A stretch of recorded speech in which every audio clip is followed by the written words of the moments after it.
Hi Dexter fans, welcome back to Tori Talks TV. I'm Tori. And I'm Dr. S. In this video, we'll be discussing Dexter New Blood episode 6 called Too Many Tuna Sandwiches.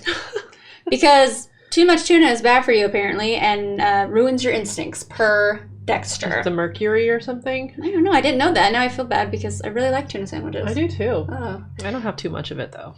Well, that's good. I don't either. Maybe I don't even have enough. All right, so Kurt is a weirdo. He is no good. What was he doing? He was putting some kind of prosthesis over dead Chloe's face where he, blew out her face. Mm-hmm. And then he starts punching it, ruining it. So and saying it was a waste. What does he do with these dead bodies? I mean, later we'll discover one of them, but where are the rest of them? And is there some type of hall of mannequins?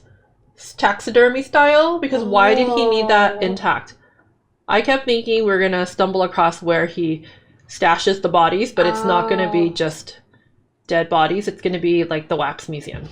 Oh my gosh, that's so creepy. Because why does he need her face intact? Right? Yeah. There's got to be a reason. He is gross. He's really terrible. Really out there, He's going to be the worst serial killer ever. More than Trinity? Yeah, I know. I mean, obviously the acting not as good. Right. Never. Not John Lithgow. All right, well, he meets a new victim, Winnie. Well, so we think, but it turns out she has a boyfriend. Thank goodness. And they Get split. out, run, Winnie. I know. I couldn't do one more of those. No. Being trapped in the room. Exact same thing too. No. And then Harrison wants to work with Kurt, which Harrison is driving me crazy. I get it. He's Dexter's son, but he's been through a lot. Sympathetic, totally. There's that therapy session with him and Dexter, and they definitely both had a rough upbringing. They both share abandonment issues. They do have a lot in common, but he's not as warm and fuzzy as Dexter, in my opinion. We haven't known him long enough. To his credit, I think we've known Dexter for like 20 years. Isn't it weird to call him warm and fuzzy? But it's just like someone we've known for so long. Yeah, exactly. Yeah. He's ours. He's right. We claim him. Mm-hmm. Yes. So now Harrison, after surviving the drug overdose and being a hero, he's the big man on campus. Mm-hmm.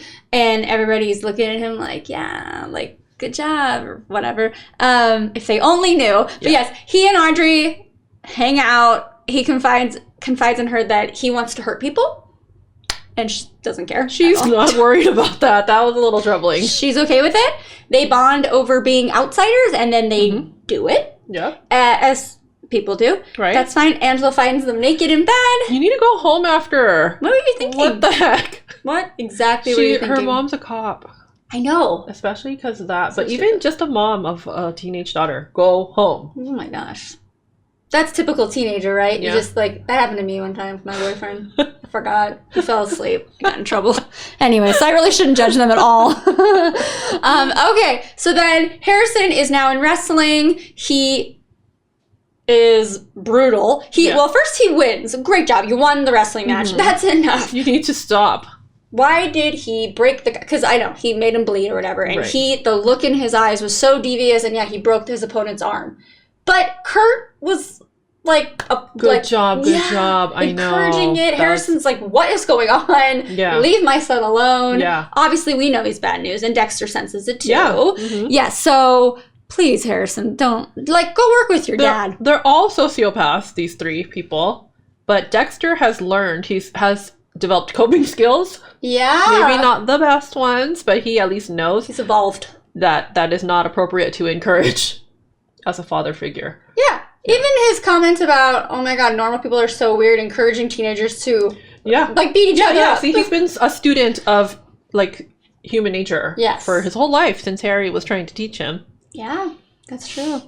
Okay, so Angela, let's talk about her because she pulls Dexter over and he thinks it's one of their little sexcapades, right? Asks for his license and registration, but not for Jim Lindsay, for Dexter Morgan. He knows the jig is up, and then he has to come back to the office, and he basically explains that Dexter Morgan was a curse to him and that he was trying to escape death because she's like, what were you escaping from? So, she was okay with it. So when he first started talking, I thought he was doing one of those hallucination fantasy things where he was going to tell the truth and then it was going to snap to reality and he tells a lie. But then it kind of blurred for me because he kind of was telling the truth, right?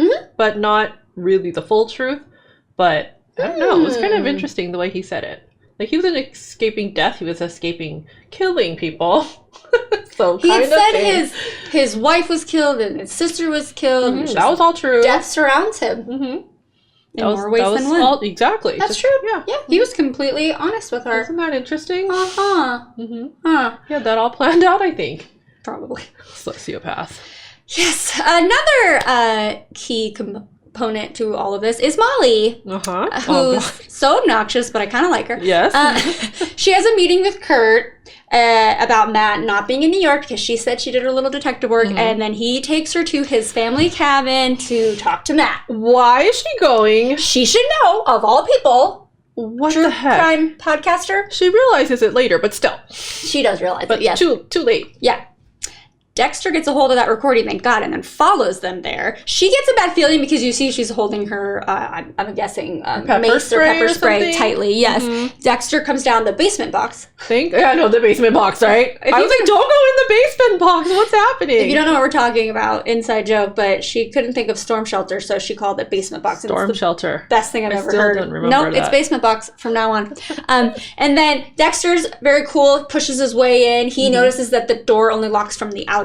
He knows. He needs only one signifier to let him know that this is a serial killer. He's like solved it in 1 second. That's his thing. And he saw the little camera. Yep. And so, thank goodness, Molly is saved. Dexter takes her back to town. So, everything's okay there. And then Angela is with Teddy, exploring caves. Is that just what you do, I guess? That was very tense, watching her climb through those or crawl through those. I kept thinking avalanche, rock slide. I don't think that's the direction Dexter would go, but still, I got very nervous for her. I felt the same way, and I felt like it went on too long. I'm like, just get there. I'm getting go through. claustrophobic. Yeah, I know, right? Yes. So she finds a body, and it's Iris. It's Iris. It's her friend.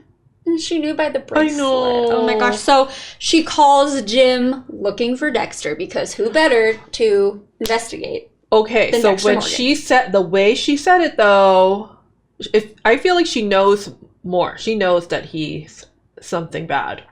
Because she was like, I don't want Jim, I want Dexter. Ooh. So basically she knows it's the Bay Area, but not the Bay Area. Bay Harbor Butcher, right? She knows because now there's this killer and she wants Dexter to get him. Remember we theorized this? We said that there was going to be some type of alliance between probably everyone involved, right? Because I thought Audrey was going to be kidnapped and then Dexter would be mad and Angela would be mad and Harrison would be mad. Yeah. But now we know that it's Iris is one of the victims. She needs him. She needs Dexter to find these missing people and what happened. And right? I have no idea what's going to happen. Is Dexter going to die doing this whole thing for Angela? Because maybe she sees him, right? Yeah. He's seen. She's going to be okay with who he is. Right. And then he'll be okay with himself and then he'll die. Is there another season of this? I know. He can't. I really could take 10 more years. Like, just give me 10 more years. It's fine. Aren't they doing such a great job with this reboot? I'm good with it. I'm usually embarrassed by now. Like, why did you even reboot Saved by the Bell? I'm like, but this is thoroughly so good in it. Yeah. This episode especially, I'm in it. I mean, I've been in it the whole time, but it's getting good. No, It's they're doing escalating so well. quickly. Yes. I think that the pacing, everything is really well done. And I'm getting that tense feeling multiple times in an episode, like in the caves and in the storm shelter, basement box, that whole scene. There's some good scenes here. I think they're doing a really great job, yeah. And whatever that wax museum thing that's going on, we still need to figure out that. That has to be significant. Yeah, I think so too. It's going to be gross. As Dexter usually is. Yes. Let us know. What are you thinking about this reboot of Dexter? Because I'm really loving it and I'm pleasantly surprised by it. And let us know what you thought of this episode by commenting below. And please like and subscribe while you're there. We will see you next time. Bye-bye.